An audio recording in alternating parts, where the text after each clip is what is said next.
Okay, welcome everyone. This is ACMI presenting a webinar on Olmstead. Just some housekeeping rules before we begin. It's better if everyone mutes all lines. If you want to submit questions in the chat, questions should be generic in nature, not specific to an individual. Questions will be taken during the presentation, but there is also time at the end for discussion. And with that, let's go over here as ACMI Board of Directors. And in a moment, Josh Mozell, our president, will welcome you and start off the presentation. Over to Josh. Hey, Lori, thanks. And despite what the box says, my name is Josh Mozell, not Faith Helgesen. But thanks everybody for coming. I'm the president of the Association for the Chronically Mentally Ill, and we just want to welcome you and thank you for coming. This report or this plan has been a labor of love. A ton of work has gone into it, and so we're excited to talk about it a little bit and think about the implications for the future. Now, the plan that we created, it must come with a disclaimer, which is, while we feel like it's a very good plan and it's a good start, it is not the official Arizona plan. The official Arizona plan is being worked on by Access, and we hope this plan will help to supplement, to add to their plan, but the plan being worked on at Access is the official plan. And I think that idea, I'm getting a little blurry here, Lauren, that idea of getting together, working as a community is something that we were thinking of when we started the plan. Over the years, I think ACMI has learned that when the community comes together, works on problems, even if that means tussling, arguing, disagreeing, sometimes we do better. And so this report is in that vein. It's the spirit of continuously trying to improve the system, issues that come up. And that's why we embarked on this project, I think nearly a year ago. With that, again, welcome. Thank you for coming. I'm going to pass off to Holly Gieszl for an overview of the plan tonight.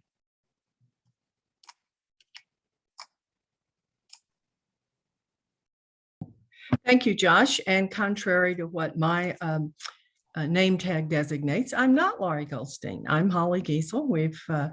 But I was having trouble logging on, and Laurie, retired but ever practicing engineer, solved the problem for me very quickly. But so thank you, Laurie, for doing that.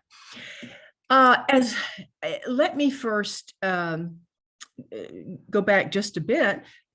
Josh gave a great overview of how we see the plan. The origins of the plan, as Josh said, came some time ago. Josh and I, in our practices in advocacy for our clients, continued to find that we needed an Olmstead plan that was current and dealt with current issues to use on behalf of our clients in very real, important, concrete ways each day that we're working for those clients, most of whom are seriously mentally ill, many of whom also have developmental disabilities, and so, or at least some of them do.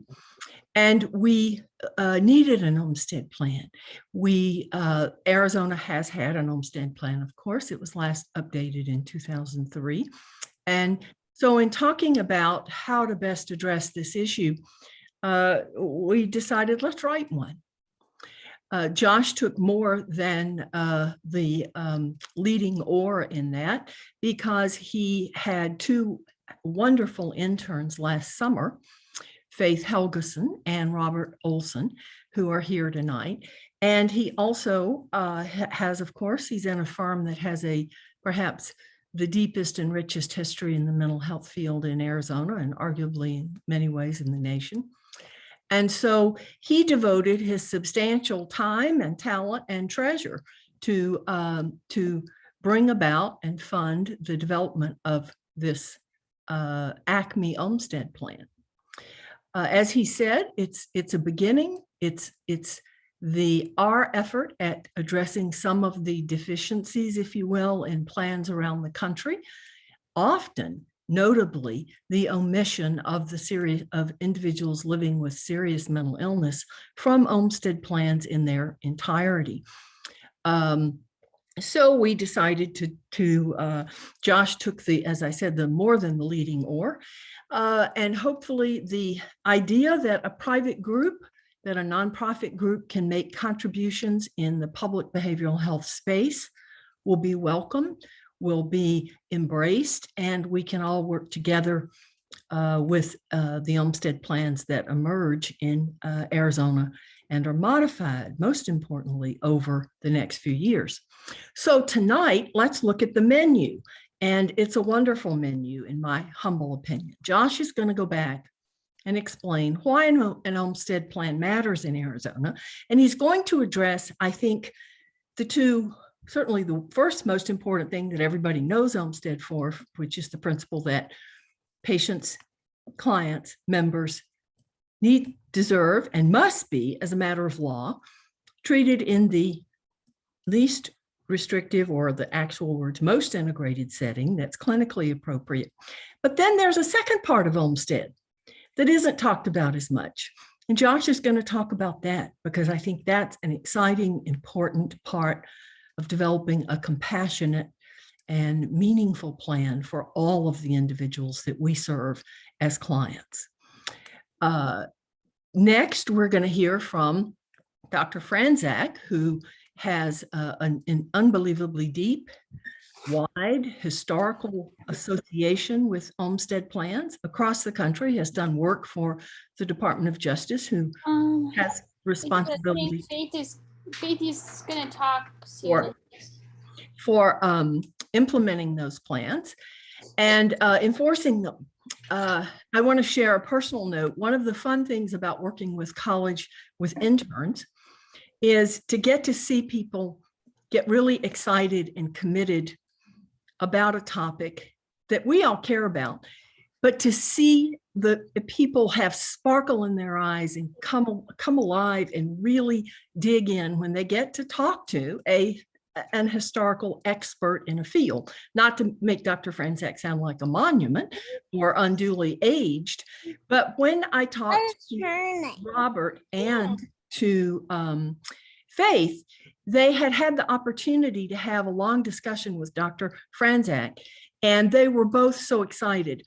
And those kinds of meetings, when I see the intergenerational transfer of knowledge and compassion and dedication, it really excites me as a second generation lawyer in my family. It excites me so much. And I left hearing, after Faith and Robert were telling me about that, just smiling, just beaming, because it was truly exciting. Faith and Robert are then going to talk about their research, which is undeniably remarkable. Faith was in stakeholder meetings in other states on Olmstead plans. They developed a quantitative analysis and appreciation for what a great Olmstead plan includes that I think is probably unmatched in the plans that I've seen. And I've looked at every one that exists in the country. So I think that's going to be so exciting. And then we will wrap up with Josh handling questions, reflections, and inspirations. I hope to stay on, but I have had a very bad bout of food poisoning. And so I may not make it through the evening. Nonetheless, I want to thank everybody for coming. And as you listen to Faith and Robert, just think forward about 10 years, because Faith is graduating from Grand Canyon University and going to law school in the fall. Robert she majored in marketing and advertising. Robert is majoring in my undergraduate and master's degree, which is quantitative econ. He's at Haverford College in Pennsylvania, and he also wants to be a lawyer. So when I think about these kinds of projects, Josh's talent and generosity, ACMI's devotion to this cause, and I see young people like Robert and like Faith, I just get a big smile on my face. And I think, okay, it's going to be great. And I'm optimistic. I want to go to the next slide because I think this for me summarizes the importance of an Olmstead plan for a state and for those of us who work with our clients every day. I asked my daughter, a former social worker, I said, hey, I need a quote about Olmstead. And she said, Google Desmond Tutu pulling people out of the river. And I said, what? And so I did. I love this quote. There comes a point where we need to just stop pulling people out of the river. We need to go upstream and find out why they're falling in. From my perspective, maybe the most important thing about a really well done Olmstead plan that's updated and kept current is that it is the path, not only up the river to find the people before they fall in, but as, of course, we miss some, to come back down the river and pull them out as soon as we can. So that's my final thought. I think Desmond Tutu had it right, and it's a good thing to remember as we look at and develop as a community and in collaboration with each other, the very best Olmstead plan possible for Arizona. Thank you, and I look forward to hearing the presentation. We have a great audience. I looked at the diversity. We've got judges, we've got county attorneys, we've got practitioners, we've got parents, I see some clients. I'm so glad this wonderful diverse audience is here. Thank you, and please enjoy ACMI's presentation.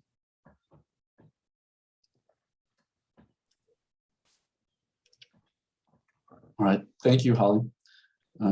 So as she said, I'm going to dive a little bit into the case, I think, to understand an Olmstead plan and why we need it. Got to understand a little bit about the Olmstead decision in 1999. And I think it's a particularly fascinating case because not only because of the holding and the recently enacted, at that point, Americans with Disabilities Act, but then the implementation and the enforcement arm of it, and then a lot of the misinterpretation.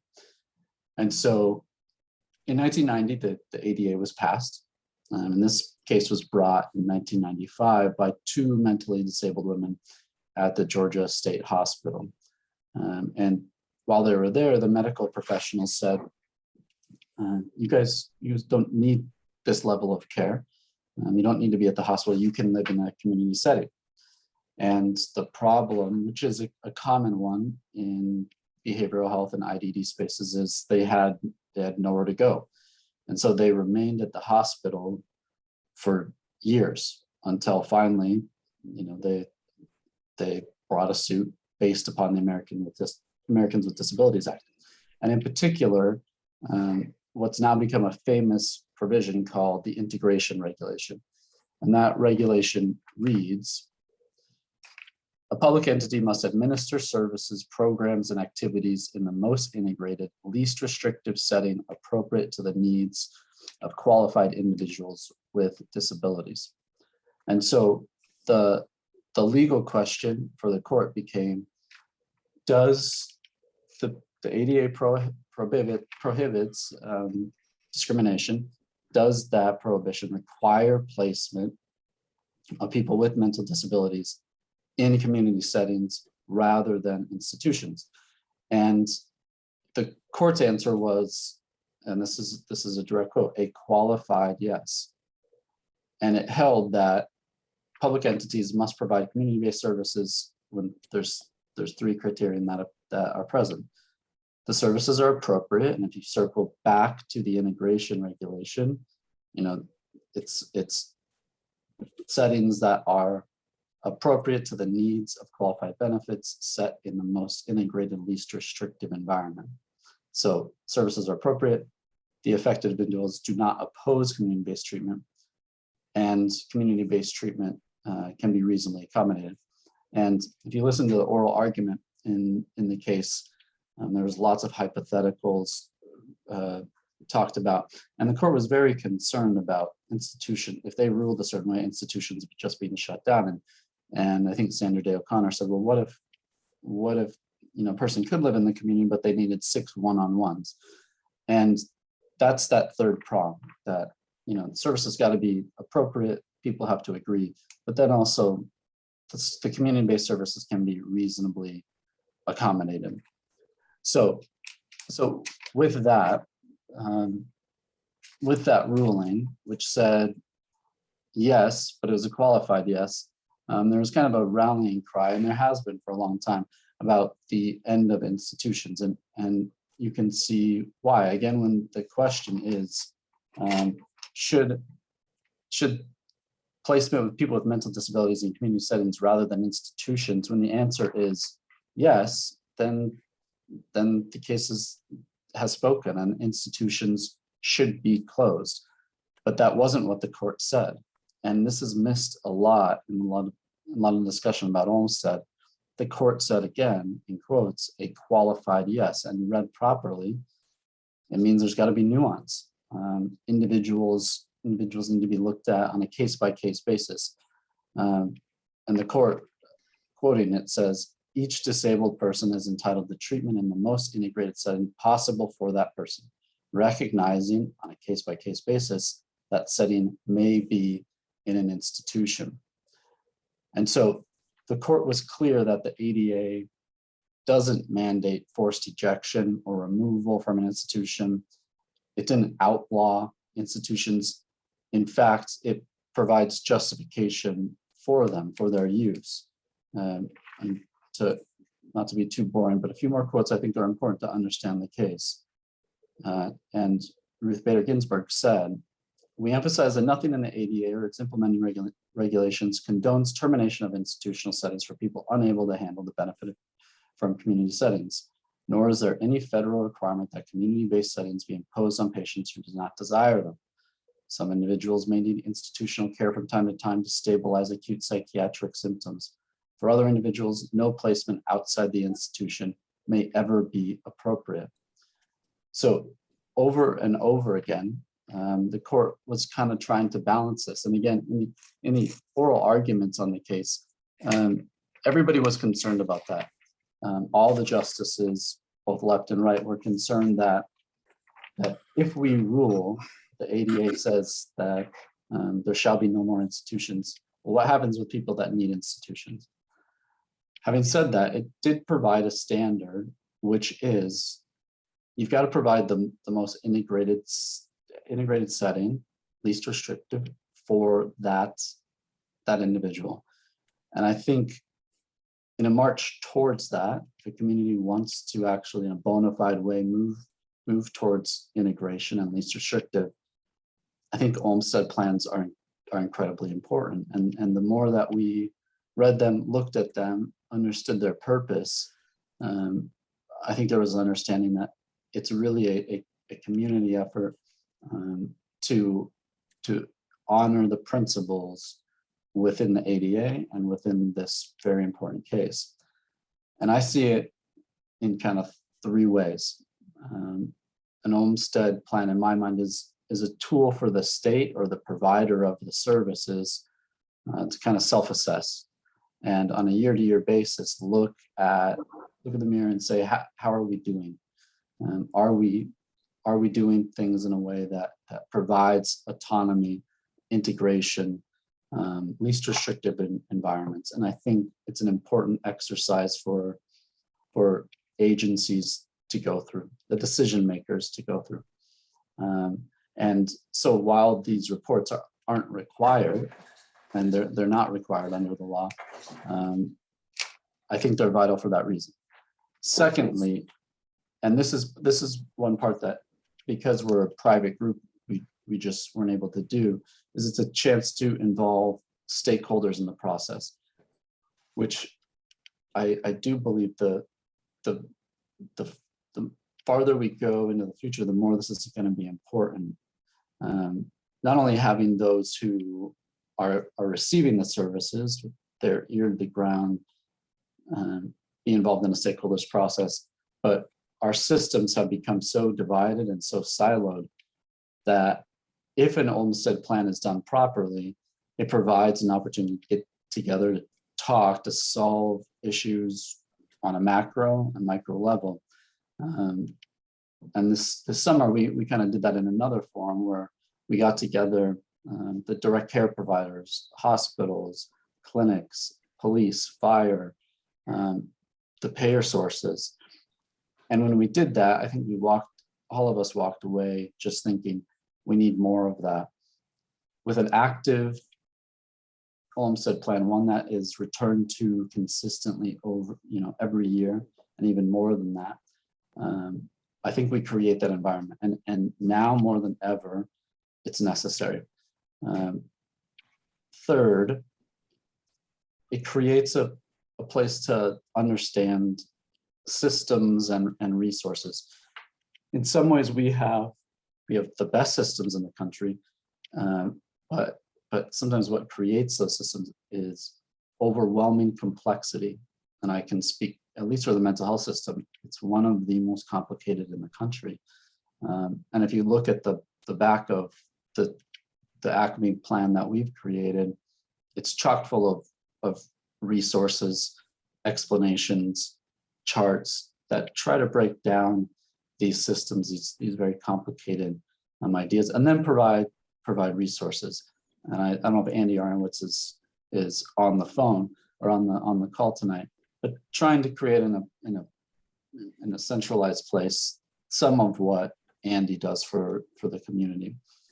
And that's kind of the hope, is that it can be a community resource that those who are going through our systems can go to, get actionable information, get in touch with the people that they might need to, and so it fills a very large gap when people are trying to receive services. So that's why, to me, those are kind of three reasons I think the plans are so incredibly important. Now, when you don't march towards integration, I think one thing that's fascinating about Olmstead is its enforcement mechanism. I'm not sure I can think of a case where there was such aggressive and strident attempts to enforce the law, the ADA, and then the holding in Olmstead. And the Civil Rights Division of the Department of Justice worked with states and local municipalities and advocacy groups and local lawyers. The Department of Health Services was often involved, and it created kind of a nationwide program for enforcement. And lots of times that doesn't happen. The thing that to me is closest to it is something like Arnold versus Sarn, where we had a court monitor, but this went a step beyond. And I think there's a good and a bad to that. I think overall it was good. And we're lucky enough to have someone in Dr. Michael Franczak who is involved in that. Worked with the Department of Justice to go around the country and see how states were integrating, if they were doing it, and then holding accountable if that wasn't happening. And so with that, I'm gonna pass off to Dr. Franczak to talk about more interesting stuff. Oh, I don't know if it's going to be more interesting, Josh, but I worked for the Department of Justice Civil Rights Division as an expert witness consultant for around over 15 years. And I had a chance to go to at least a dozen states. But I think what I want to talk about with respect to Olmstead is Georgia. But I want to start with honoring the justice who really served and wrote the majority opinion, which Josh mentioned, Ruth Bader Ginsburg, who unfortunately passed away last year. But I can't state it any more eloquently than she did, which she interpreted the ADA to require public entities must provide community-based services rather than institutional care for people with disabilities when such services are appropriate, the affected person agrees, and the community-based services can reasonably accommodate it. So in my activities with the Justice Department, there were a number of states that were targeted, often by their local protection and advocacy agency who asked for assistance. And we brought a team of psychiatrists, physicians, nurses, psychologists, a whole array of folks. And we would go into the setting and see, my particular aspect was the discharge planning process, whether people, whether their professional teams were recommending discharge and people were still staying in the facility. What we found typically is that there were lots of people who were ready for discharge, wanted to be discharged, but the community resources for the discharge were not present. And that was very true in Georgia 10 years later. Their community system was minimal. There were very few crisis programs. The outpatient clinics couldn't handle more than a few folks. And vocational programs weren't available. And for 10 years, that remained essentially the same. We went around, there were 5 state hospitals in Georgia. And we went to each of them several different times to see if they were improving. And the state was adamant that this was going to cost them a lot of money. And they filed a, and Josh and Holly can talk about the actual legal, they filed an appeal saying that the federal government was imposing something on them that would cost them all kinds of money and that they, didn't think it was fair. So 21 states joined this appeal as an amicus, and I guess there's a more formal term for that. Right, Josh? Amicus curiae or something along those lines. But in the middle of it, a bunch of accountants and folks began to study the cost of community placement.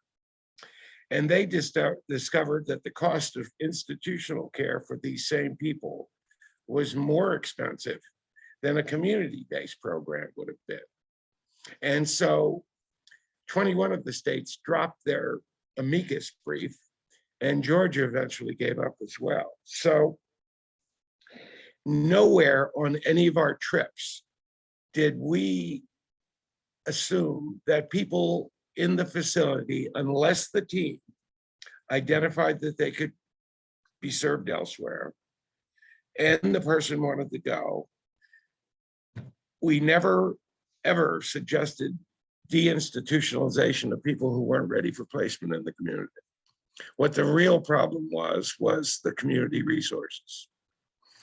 As Josh mentioned, Arizona, and I'm not sure how this all happened, it's just right people at the right time, had a well-built community system. As a matter of fact, there's a report that's put out every year in terms of how much the state spend on institutions versus the community. Arizona is always spending the least amount on institutional care. Whether that's enough or not enough is a debate. But everyone in the case that we've gone through, like I said, about a dozen states, and everybody was in the same condition. Nobody wanted to do the deinstitutionalization that was a complete failure in the past because of the fact that, well, people can take Thorazine and so they could probably live in the community, when in fact, there was no supports for them to live in the community. And even today, with our very rich system, which Josh I have to agree with them. There's lots of complexity, particularly for a family that is first, their loved one is experiencing their first break. Going through all of those layers to get care has always been challenging. There is a continuous need to identify gaps. And that's what an Olmstead plan can do, is to make sure that there's a sufficient network of providers available to meet the needs of individuals who could live in the community if they had the right supports. We have, there's certain gaps in right now in terms of substance abuse services, intensive substance abuse services, and there's certainly gaps in supported housing. And I'm not just talking about a place called supported housing. I'm talking about having the necessary supports for someone to succeed. I had a chance, Access asked for input on their Olmstead plan, and I listened to the folks that were delivering it, and I think they're on the right path. And I think they will value further input. I'm not sure if we're supposed to have questions and answers, Lori. Where's that at the end?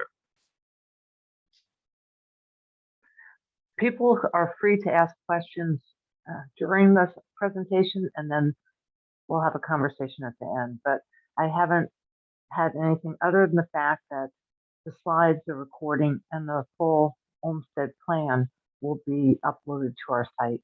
So I'll send it out to all the participants, the link. Yes, it's really, it could be labeled Olmstead, but it's a plan for continually monitoring if we're missing something. And even a system as rich as ours in supports and community services, we're always going to have to be watching to see that things are not being missed. And with my years at the State Department, at the Arizona Department of Health, and in other settings, I know that Access is keeping an eye on that too. So I think they'd be glad to hear that the advocacy community is assisting in identifying these gaps.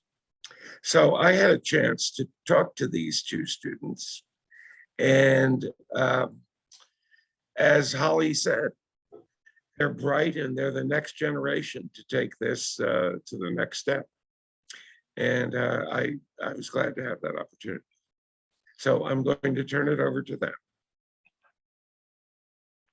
Thank you. Thank you, everyone, for giving us this opportunity to present our research findings and recommendations for the next Arizona State Olmstead Plan.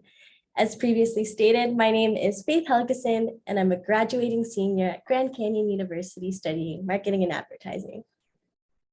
My name is Robert Olson. I'm a junior at Haverford College studying quantitative economics. Faith and I like to be respectful of your time, and so we thought we would discuss some of the broad goals that we found when we researched other states' Olmstead plans and that we brought forward into our own plan. Throughout the course of our summer research, Robert and I identified 4 main elements that we believe each state's Olmstead plan should include in order to achieve a level of excellency. These being community input, having measurable goals, pursuing continuity, and also making their plans accessible. Let's dive further into what it means when we say a plan should be rooted into community input. We're unable to have a level of community input and parity between SMI and DD communities unless plans start orienting their goals towards their SMI populations. Unfortunately, only 1/3 of the state plans that we analyzed made any effort towards gearing specific goals towards this specific community. We don't want to discredit states like Minnesota or Nebraska that had wonderful, substantial plans. As said earlier, I actually had the opportunity to sit in on a quarterly meeting from Nebraska's Olmstead Committee, and there I was able to see how they appropriately address both of their vulnerable populations. I was able to see how they formed a progress report with updates to their previous goals, and they allowed time for questions and public comment. This was incredibly insightful because it shows that it is possible for us to achieve a functional and updated Olmstead plan. and it sets the stage for the other 2/3 of Olmstead reports that we analyzed that made little to no effort at all to orient their goals towards the specific population. Even them, a few reports didn't even include the word serious mental illness at all, and other reports were unfindable on the internet. Like Arizona's, there were a few that simply just hadn't been updated within the last decade. We believe this is a gross injustice to our SMI communities throughout the nation. Let's not forget that in the original Olmstead versus LC case, the two main plaintiffs not only had a developmental disability, but they also had a serious mental illness. Yet out of the hundreds of pages of documents that we researched, these words only appeared a handful of times. Throughout our experience, we believe that Arizona can and should do better to ensure both vulnerable populations with our SMI and DD communities are equally represented. This can be only accomplished if we incorporate community input, because we won't be able to address systematic shortcomings without first seeking the advice from people that have lived experience and can help pinpoint the areas that need to be improved.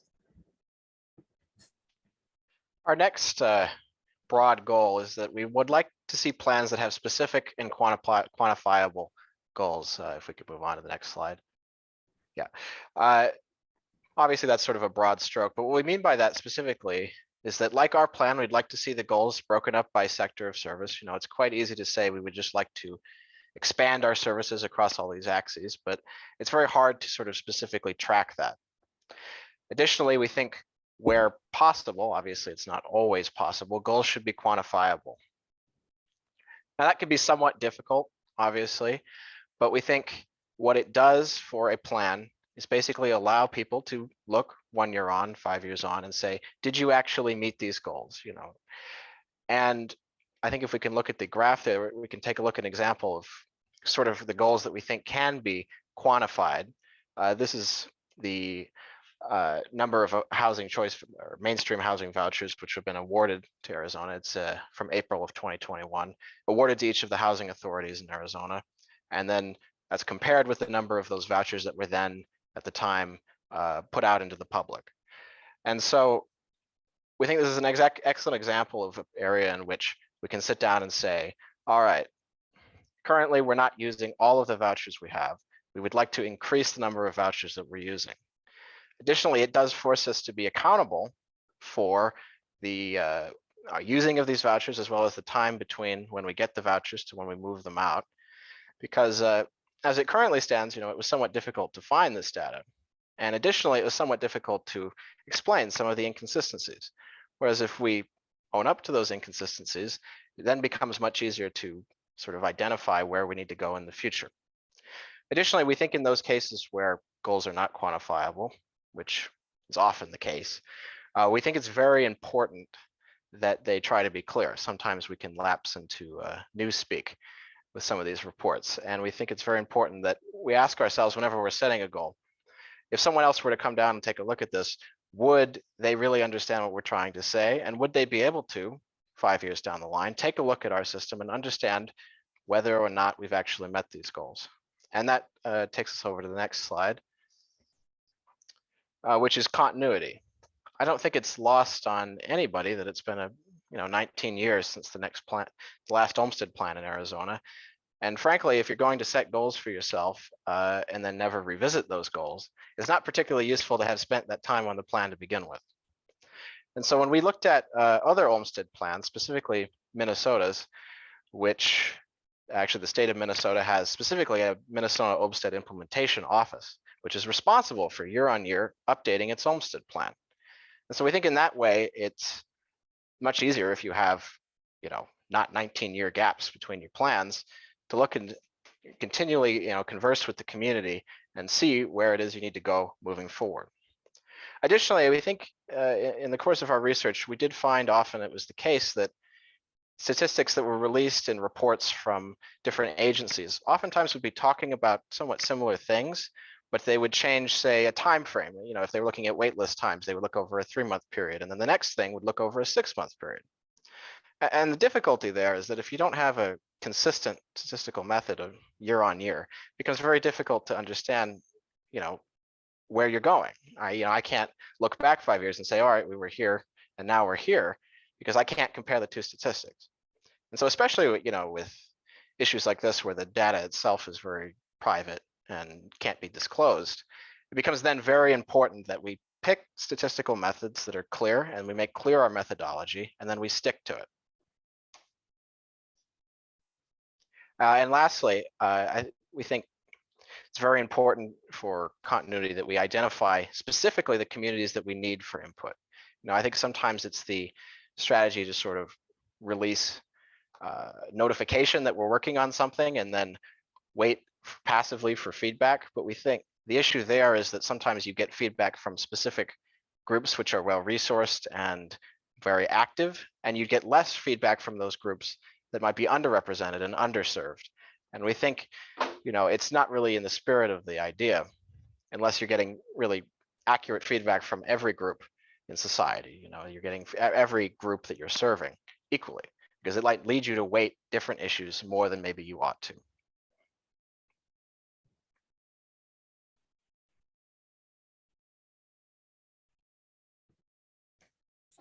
Finally, an effective Olmstead plan should be multifunctional. As Robert just stated, it's important that we include specific and measurable goals. That way we can hold agencies accountable.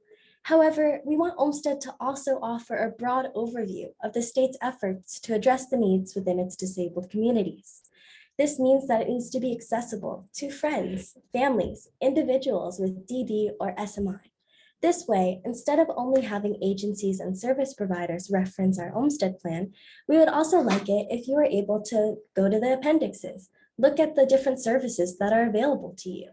For example, let's say you need non-emergency medical transportation and you're not sure if that's offered or where to find it, and no one's answering the phone. Ultimately, we'd like it if an Olmstead plan had an appendix at the back where you could go and reference the industry you're looking for help in. In this case, it would be transportation. From there, you would get a brief overview of what that would look like and click on an operational link that'll take you directly to that service provider's website.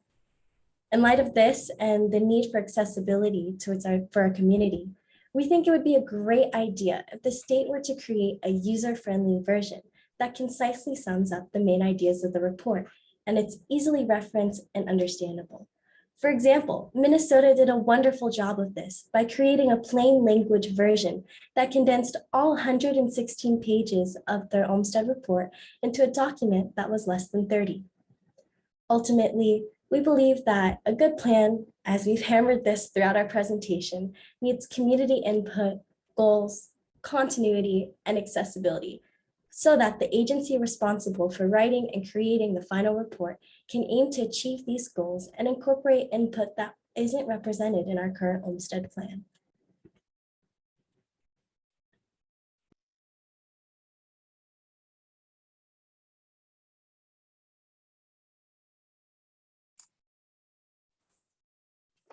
All right, thank you, Faith. Thank you, Robert. And honestly, the work that you guys did was incredible. So, I just couldn't be more impressed. Kind of finish the wrap up before questions. You know, I think the Olmstead decision is a manifestation of the Americans with Disabilities Act and that integration regulation. And I just want to read it again. A public entity must administer services, programs, and activities in the most integrative, least restrictive setting appropriate to the needs of the qualified individuals with disabilities. And I think it's a noble vision, and it's hard to get to. But an Olmstead plan is I think year to year, the way that we have some accountability, right? We're able to look ourselves in the mirror. We bring together the right people to get things done, and we move forward. And so in putting this together and the time that it took, the money that it took, the goal, I think, in the end was to work with community stakeholders to get to the vision of the ADA and Olmstead. And we think we created a great plan. I think that the ideas in it are important and should be implemented. but it's only going to be with the participation of, of everybody, of all the stakeholders, that the plan's going to get to where it needs to be to really benefit the community, and again, realize the vision of the Americans with Disabilities Act. So with that, I think our presentation is over. If there are any questions, I think we'd be glad to field them. But thanks again for coming. Okay, so we see one from Rachel. What agency owns or should own Arizona's Olmstead plan? That's one question. And who would enforce the accountability? Well, I think at this point, the best place to do that is with our Medicaid system, which oversees the behavioral health system, and Access is doing that. They've been holding active stakeholder meetings for a long time.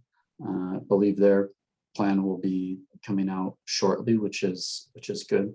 And I think it's the right entity to bring together the stakeholders necessary to make a difference. And the leadership there, I think now is prime for this. I think they care about doing things like this, and so I think it's going to happen. I think Access is the place that needs to be owned. And as I think about other agencies that might do it, I personally wouldn't feel comfortable with it being anywhere else. I don't know if Holly, Lori, you guys have other points to make on that, but I would say without a doubt it's Access. I think Access has to be, is the focal point for this. I think most importantly, what we heard in the presentation is that the importance of Olmstead to individuals living with serious mental illness has to be addressed in a way that historically it has not been addressed. And so naturally, Access is the place where that should occur. As to the question, who owns the Olmstead plan? Arizonans. And in particular, I would say the people who depend on the Olmstead plan and who depend on Arizona's commitment to doing what Judge Ginsburg wrote about. So all of us can write these, can help.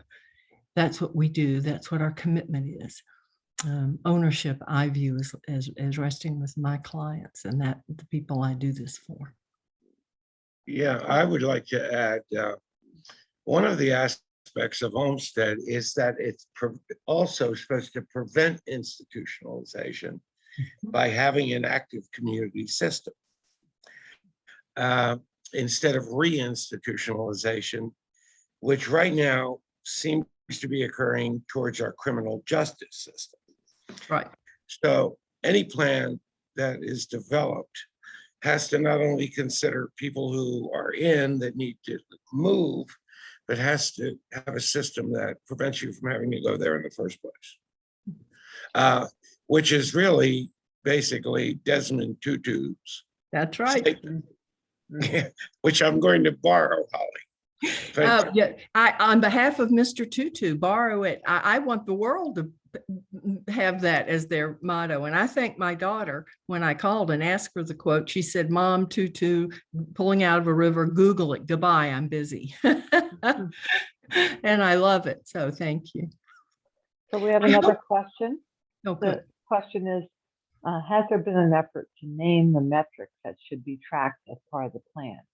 And related to that, are the processes defined as to how to measure the metrics?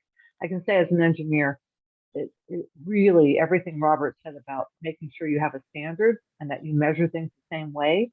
If you're sampling, you sample the same way. Otherwise, you comparing them really doesn't make sense.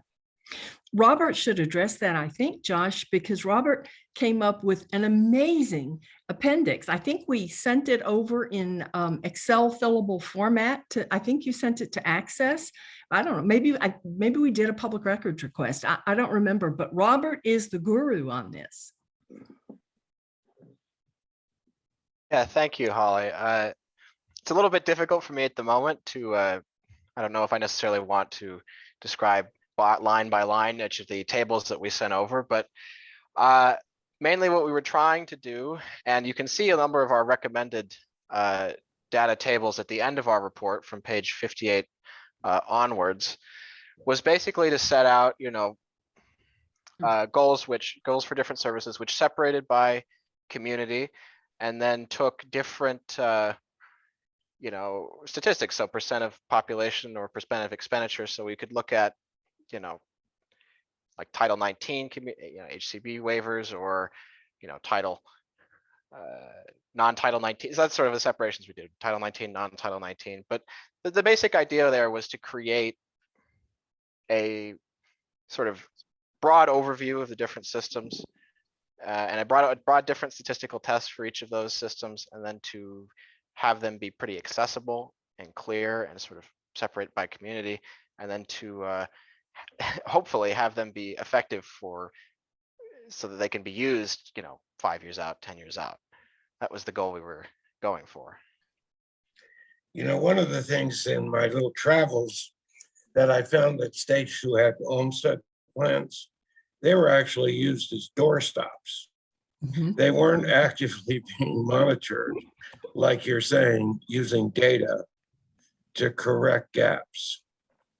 So it's very important to have a metric. Sounds like we need a dashboard with easy lights, green, yellow, and red. I commend Robert's work to everybody to look at. I was amazed by it, and it's in its Excel spreadsheet fillable, which is then the step to the dashboard, which is then the step to being able to understand what's going on. This report, I think that Robert's work, coupled with the very important SMI database, which passed out of there's a new piece of legislation that will have this consistent database on the SMI system, can just be invaluable. And I want to say there that with the Joint Legislative Review Council meetings, I could not believe that Director Schneider's team pulled together as much data with great explanations of inconsistencies, which we always have, but it was extremely well put together, extremely well documented. And it was the first time since Access previously stopped producing the SMI annual report.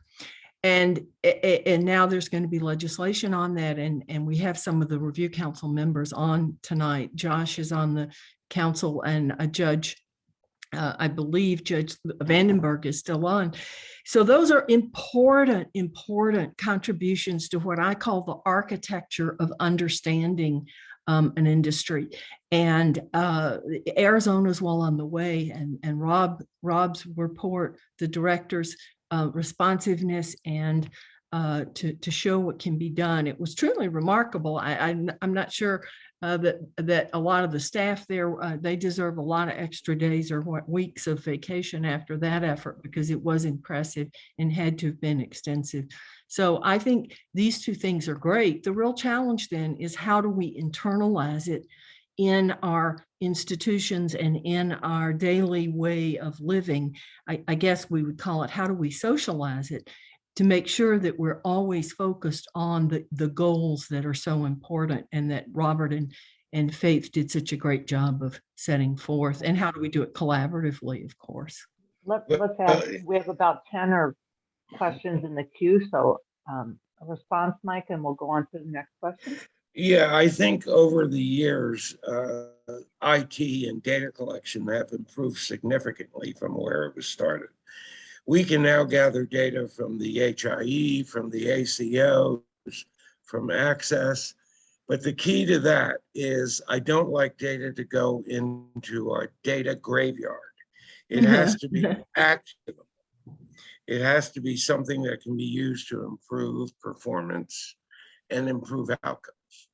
So I think we're rich in data. In fact, sometimes we're drowning in data, but pulling out the essential pieces of it that we need to make the system work is the challenge today.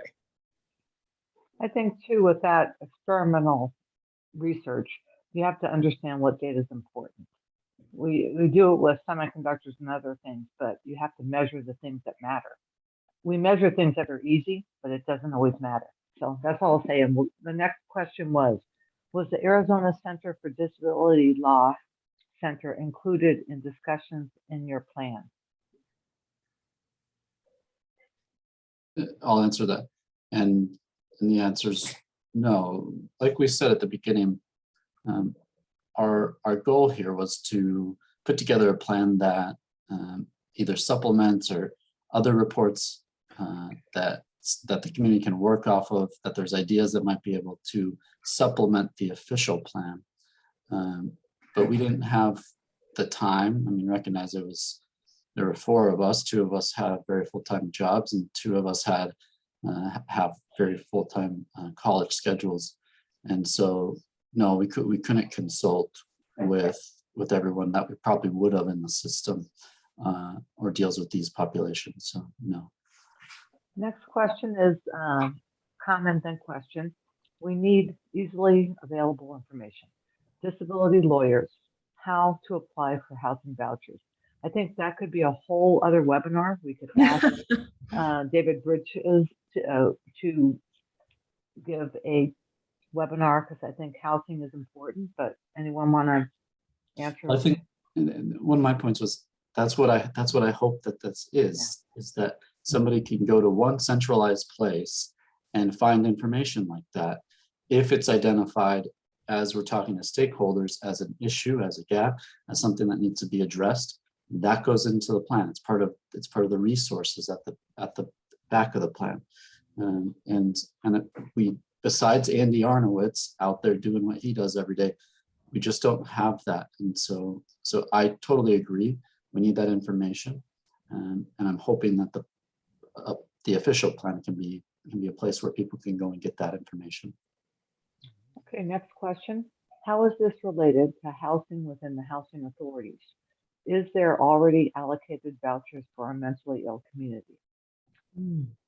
Well, We know that there are vouchers, but Mike, it looks like you want to answer. well, there's limited vouchers, and I understand there's probably something around a 2,000 person wait list for getting housing.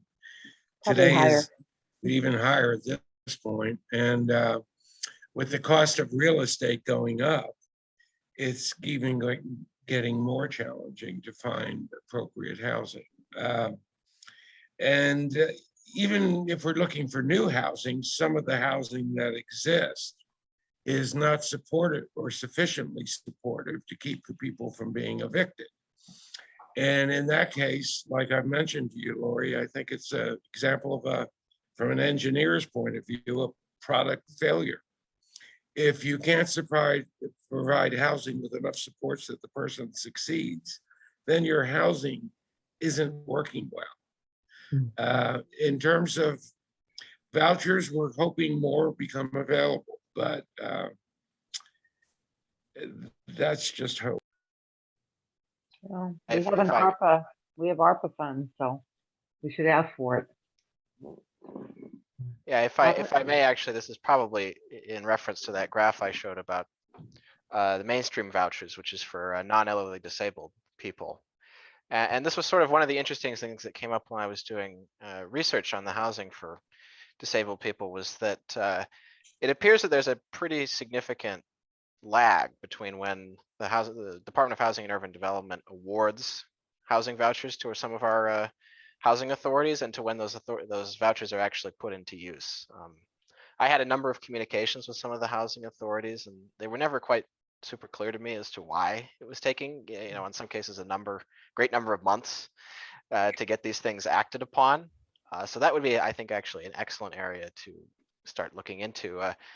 Admittedly, that data on that graph is not the most current data, and so if you'd like to go look for yourself, I think that if you go onto Google, you can go to the Housing and Urban Development's website and look up housing utilization data for Arizona, and you can find, I think it's updated monthly, but how many vouchers, mainstream vouchers or other kinds of vouchers, have been awarded to Arizona's housing authorities, and then how many of those have actually been put out and are in use. Robert, one thing from other meetings we've had with the housing authorities and others, I think some of the issue is you finally get the voucher, but in our market currently, landlords don't want to rent to someone with a voucher when they can double the rate. So there's a hesitancy, I think, sometimes to even take those public housing system vouchers. Yeah, by the way, I think Director Simplot in the Department of Housing is doing a great job in recognizing this problem and trying to deal with it. So it's been a problem that's just sort of gone by the wayside, but Director Simplot is taking it head on. That's great. Another question, under what conditions would the Olmstead case call for involuntary commitment and discharge? And how can Arizona meet the need for involuntary commitment? Well, if Ruth Bader Ginsburg can answer that question, I think we should allow her to. She said, some individuals may need institutional care from time to time to stabilize acute psychiatric symptoms. There may be times a patient can be treated in the community and others when an institutional placement is necessary. And so what Olmstead says is that the person with the mental disability needs the appropriate level of care. Now, and the least restrictive level of care, that might be an institutional setting. So Olmstead says they need the appropriate service at the appropriate time.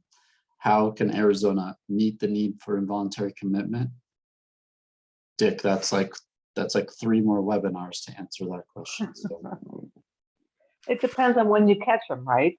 If you catch them early, probably a different trajectory than if they're fumbling along, staying untreated or undertreated or bouncing around.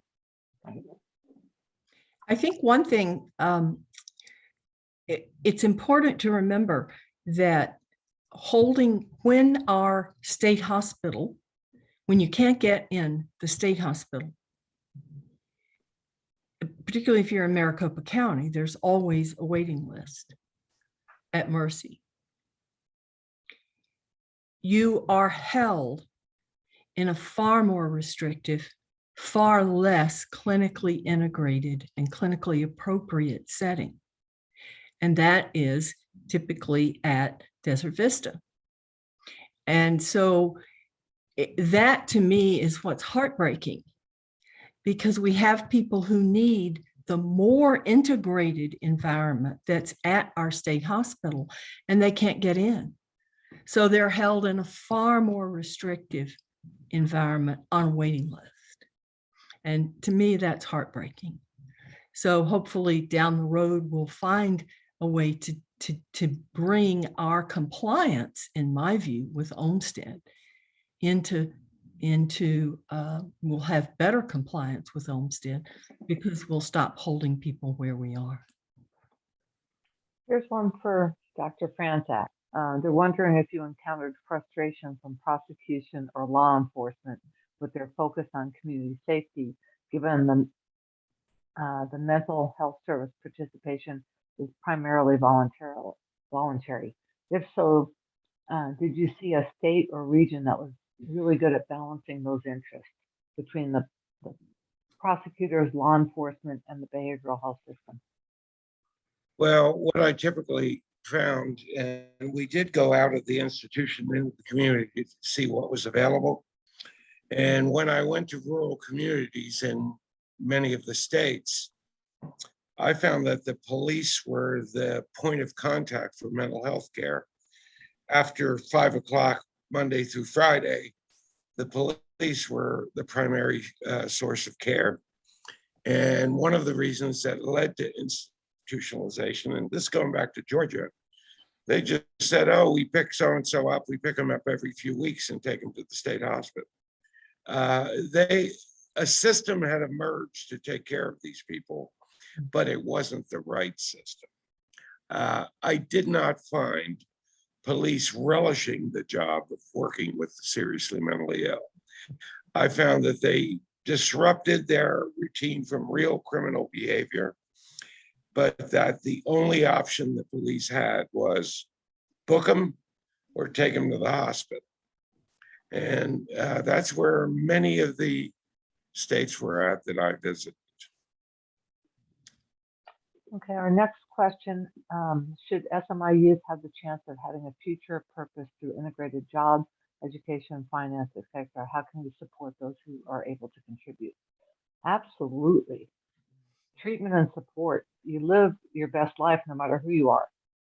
You do the best you can, right? And I don't know if anyone wants to give a formal.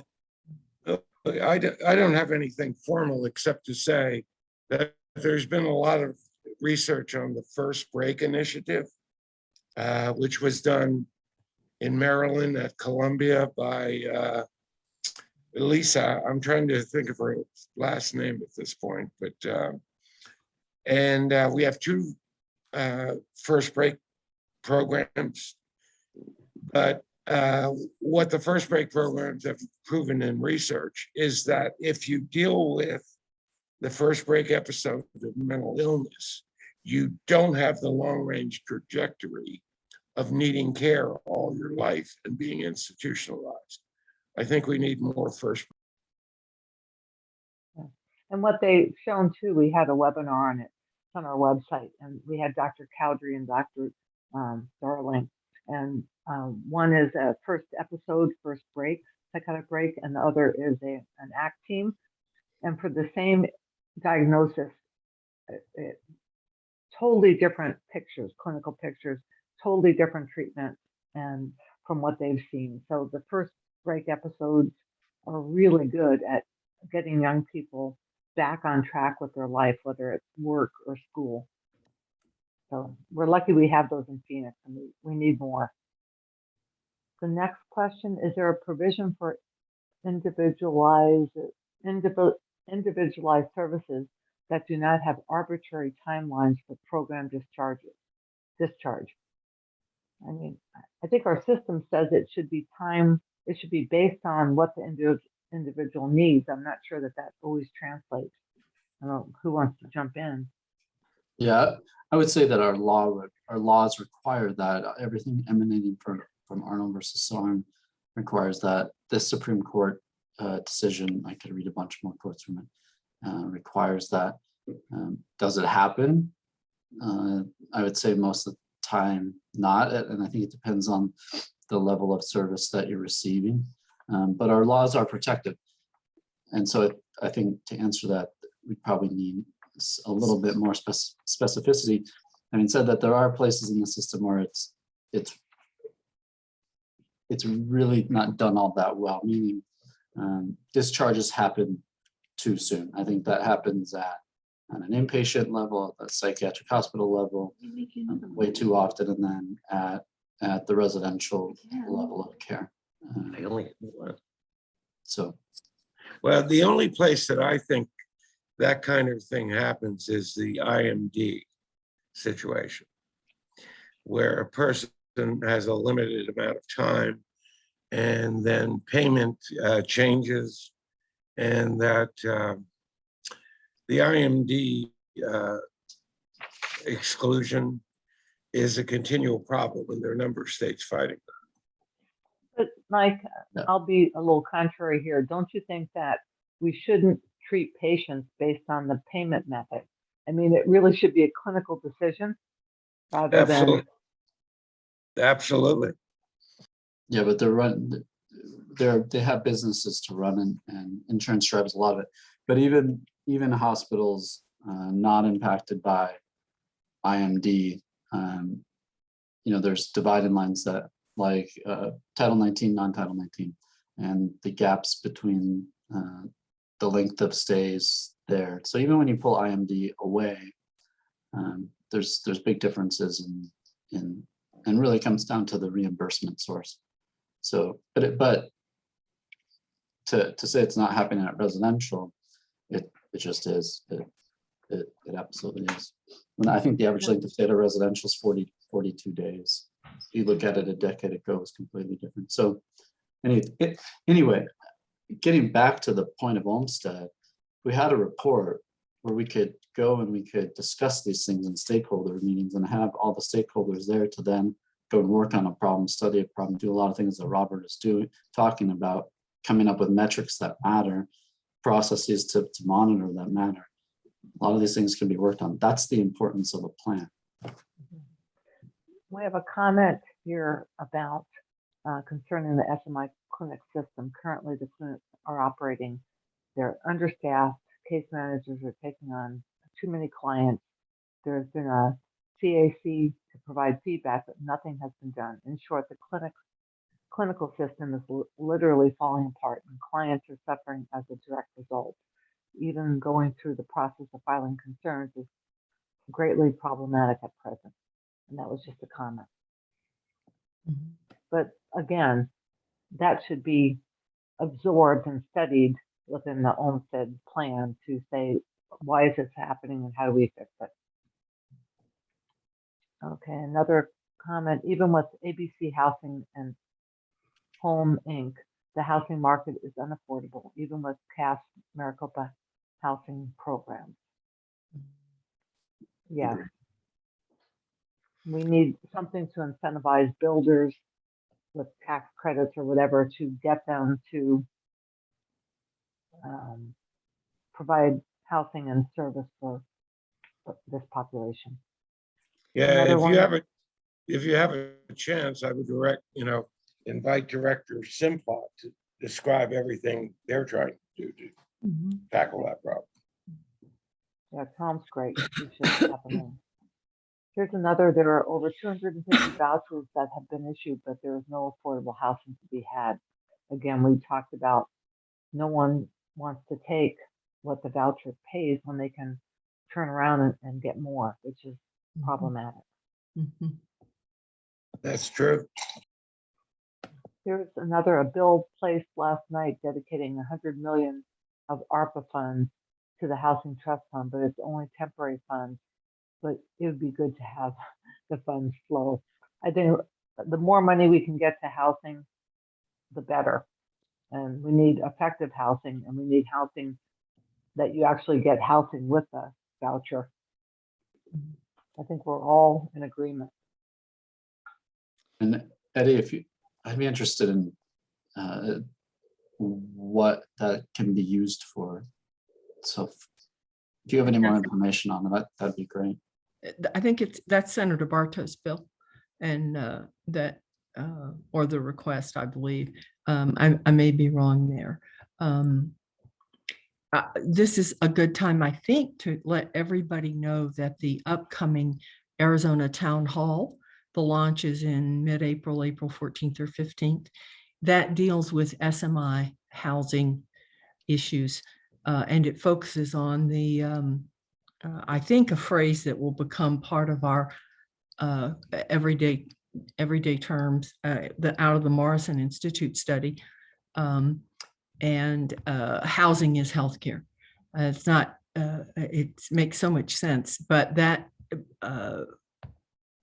town hall is on that topic, so everybody here will want to, I think, participate in that to the extent you can. Josh and Robert wrote a chapter in the report that's coming. Mike Franczak wrote a chapter. I was on the research committee, but it's going to be, I think, just an excellent eye-opening, and it will build, I think, on the ACMI Olmstead plan as well as the state of Arizona's Olmstead plan. I want to say that one thing that happened today as I was coming back home from the office that would not have happened until maybe this is one of the few times that I've had it as a criminal lawyer with SMI clients. In the course of 2 hours, I got phone calls from 2 clinics, Jewish Family Services and COPA. They had individuals they were dealing with.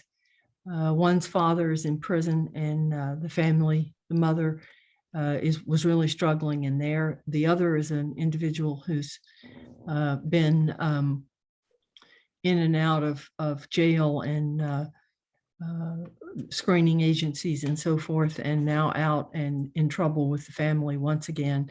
And both of the clinics called because the young adults were now involved in the criminal justice system, and they called to let me know and alert me so that I can get involved right now. And I think one of these individuals is not going to get charged, and the other is going to go. Both of them are now with their clinics. Both clinics told me we're looking for getting them a place so they don't have to go back home. And so that's the Desmond Tutu quote, I think, in reality, and it was Jewish Family Services and COPA. Thank you. Okay, so Eddie said it was Senator Livingston's bill last night and Senate appropriation. The next question we have, does the plan address treatment supports available, and how are those aspects measured? I think as Josh has said, that would be the goal of a really good plan. The official plan would be to have all the references available there. So it was a quick lookup. Any comments? I mean, Josh, for that? No. Yeah, it does address some. I don't know if we tie measurements to it, but again, that's the goal. And then coming up with metrics that actually are connected to real outcomes on the ground. I think that's the hard part, but again, it's a process. I think a community process at that. Yeah, I think it's kind of along the lines of nature of services with the WICHE, making sure that it's not just something that everyone has to do, but it actually measures real information that translates to treatment and care. Okay, here's one. If you're lucky, the police will book them or take them to the hospital. More often, they don't take them anywhere, and they just send them back to distraught and traumatized caretakers. That's unfortunate. But that does happen, and there's lots of reasons for that. And again, that's something to be talked about, because police get very frustrated with taking the same person back to the same place and having them discharged an hour later. Then they got to pick them up, potentially hurt them. So that's a conversation to have with law enforcement, with first responders. Again, the community forum. That's right. Here's another one. During the pandemic, services for SMI were almost non-existent. Months with no in-person contact with mental health professionals. Is there something in the plan to prevent a collapse of the system in the event of a future pandemic? So are we ready for the next one? How will we continue to provide services to those that really need it and are impacted when they don't have the services? As brilliant as Faith and Robert are, they did not come up with a plan for the next pandemic. You guys are not going to law school now. I'm sorry. Yes, but the pandemic seriously affected the workforce and the ability to provide in-person services. But services for people coming in out of hospitals were prioritized for inpatient. Extreme rapid development of telehealth services.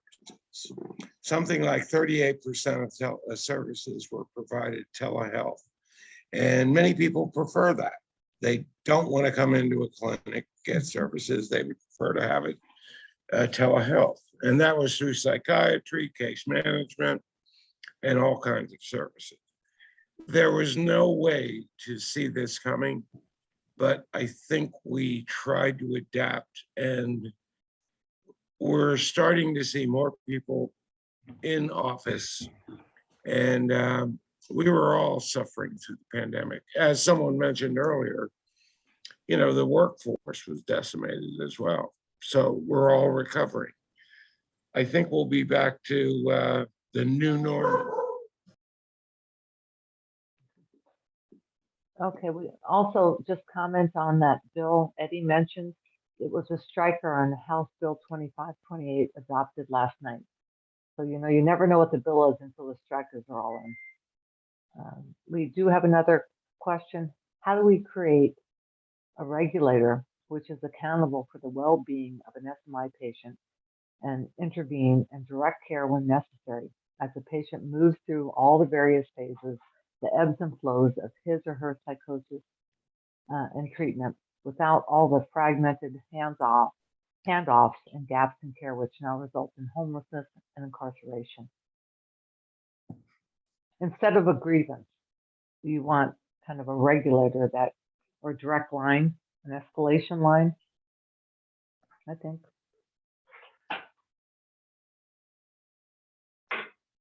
Well, a grievance system is a great way to address certain kinds of problems. A grievance system is completely inapplicable if you've got someone who needs services right now and is in an emergency room or needs housing or who's in jail, because a grievance system, in order to provide due process, is going to take time.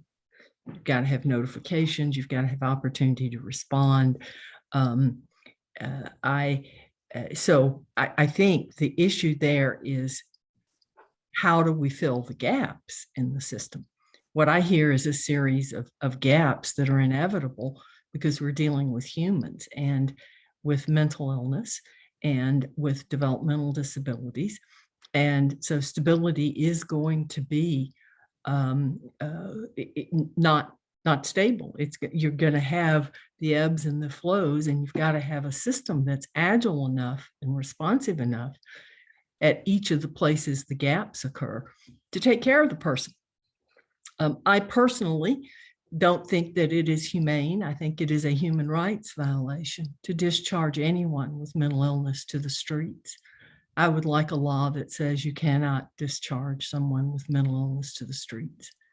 They have to have a house, a roof over their head, and supportive services. That's a pipe dream.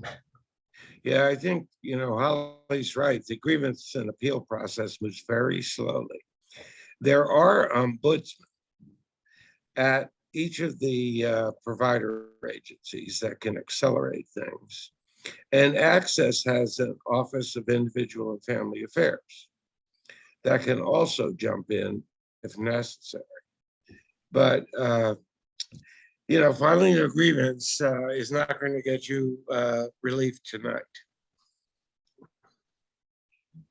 I'd say if we're talking about system accountability and oversight, I think we've talked about things like having something like a court monitor or an agency that has direct access to the court, IOCs, strengthening them. I think they're important. Mm-hmm. There's federal regulations on how MCOs, how Mercy Care, the REBA, needs to be acting, that are violated consistently, and they need to be held accountable. And then the legislature is now stepping up more. So I think there's a bunch of ways to do it, but there's ups and downs and benefits and drawbacks to all of them. Mm-hmm. One last question, comment, and then we'll close. The language used continues to assume insight, requiring that patients agree or that the patients do not oppose treatment. I hear you, Rachel. Subsequently, patients choose homelessness and deterioration and are often allowed to do such. Most current community health agencies report metrics based on a subset of patients that are all able to engage. What about metrics tied to SMI homelessness rate, participation rate, engagement rate, and treatment adherence statistics? This would be great. That would be great. What I often find in homelessness is when you really look at the case, what choices did the person have? A shelter, an emergency room, a psychiatric hospital, or street? Many people don't go to shelters because they feel they're dangerous. Emergency rooms are short-term care, but they're being overrun with people going for psychiatric and PCP care because they don't engage with a PCP. And the psychiatric hospital, it seems very strange, but a psychiatric hospital can give you a warm bed, a shower, a meal, new clothes, and a shelter can't provide that kind of thing. So what would you choose if you were homeless and had no choice? Yeah, that's true. No, I think we could go on all night. I mean, we have a lot of great ideas for upcoming webinars. Mhm. And I think we will, if you have any other suggestions, I think send them in. Let us know what you'd like to hear about or learn. And you'll get a link with links to the recording and to the actual report. We load it up on our site. But thank you everyone for your engagement, your questions. Thank you, Josh and Holly and Mike and Robert and Faith. You guys, you young kids did a good job. Right. All right. Thanks. I only want to say once again that this would not have happened, and I think it's appropriate that it came out of Fraser, Ryan, Goldberg, and Arnold, but it would not have happened without Josh taking an idea that we had bounced around, but it was an idea, and turning to Robert and Faith and guiding them and helping them produce this wonderful project. So I want to say thank you again to the firm and to Josh for making this a reality. Thank you. And with that, we will close. Thank you, guys. Good night, everybody.